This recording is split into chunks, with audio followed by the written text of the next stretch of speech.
Hi friends, good morning. ఈరోజు Sunday special. మీ ఇంట్లో ఏం వండుతున్నారు ఫ్రెండ్స్? నేనైతే చికెన్ కర్రీ చేస్తున్నాను. ఒకవైపు ఏమో టమాటా రైస్ చేస్తున్నాను. సండే సండే ఏదో ఒకటి రైస్ మాత్రం ఏదో ఒకటి బగారో, లేదంటే కొబ్బరి అన్నమో, లేదంటే వెజిటేబుల్ రైస్ ఏదో ఒకటి చేస్తేనే ఆ రోజు సండే లాగా ఉంటుంది ఫ్రెండ్స్. ఎందుకంటే ఎప్పుడూ ఏదో ఒకటి కూరగాయలు పప్పులు ఏ ఒకటి తింటాం కదా. సండే అంటేనే నాన్ వెజ్ ప్రతి ఒక్కరికి. పాపం తినని సంగతి ఏమో నేను చెప్పలేను, ఎందుకంటే వాళ్ళకి ఆ టేస్ట్ తెలీదు. ఎందుకంటే వాళ్ళు మొదటి నుంచి కూడా వెజిటేబుల్కి అలవాటు పడిపోతారు. మనం కూడా చిన్నప్పటి నుంచి వెజిటేబుల్ అమ్మ వాళ్ళు అలవాటు చేస్తే మనం కూడా వెజిటేబులే తినేవాళ్ళం. కానీ నాన్ వెజ్కి అలవాటు పడి ఈ మధ్య మరీ ఎక్కువైపోయింది ఫ్రెండ్స్ నాన్ వెజ్. ఎందుకంటే చికెన్ తినాలి, గుడ్లు తినాలి.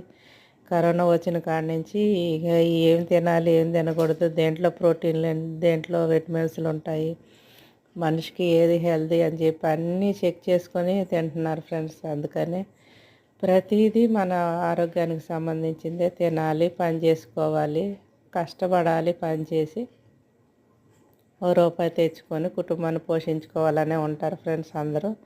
ప్ర అందుకనే ప్రతి ఒక్కరు కూడా వాళ్ళకి నచ్చింది తినాలి. ఎందుకంటే వయసు అయిపోయిన తర్వాత తినాలన్నా కానీ తినలేము. ఇంకా ఆ వయసులో మనం తినాల్సింది ఏముంది? ఏం పెడతారు? జావలో గంజులు ఏదో చప్పటి కూరలు ఏయో ఆకుకూరలు ఏయో పెడతారు ఫ్రెండ్స్. అందుకని మనం ఉన్నప్పుడు రుచులన్నీ పిల్లలకి పెట్టుకోవాలి. వాళ్ళు కూడా మా అమ్మ ఇలా వండి పెట్టేదని వాళ్ళ భార్యలకి చెప్పుకుంటారు కదా.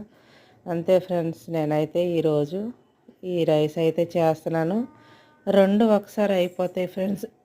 మనం ఒకసారి అన్నీ రెడీ చేసి దగ్గర పెట్టుకున్నామంటే మిక్సీలు వేసుకొని ఇక ఫటాఫట్ అయిపోతాయి ఫ్రెండ్స్. నేనైతే వండేసాను. పైన ఒక స్పూన్ అయితే నెయ్యి వేసుకుంటున్నాను, ఎందుకంటే ముందు నెయ్యి కొంచెం వేసాను, కొంచెం నూనె వేసాను ఫ్రెండ్స్. సింపుల్గా అయిపోద్ది, చాలా రుచిగా ఉంటుంది. మీరు కూడా చేసుకొని తినండి. లైక్ చేయండి ఫ్రెండ్స్.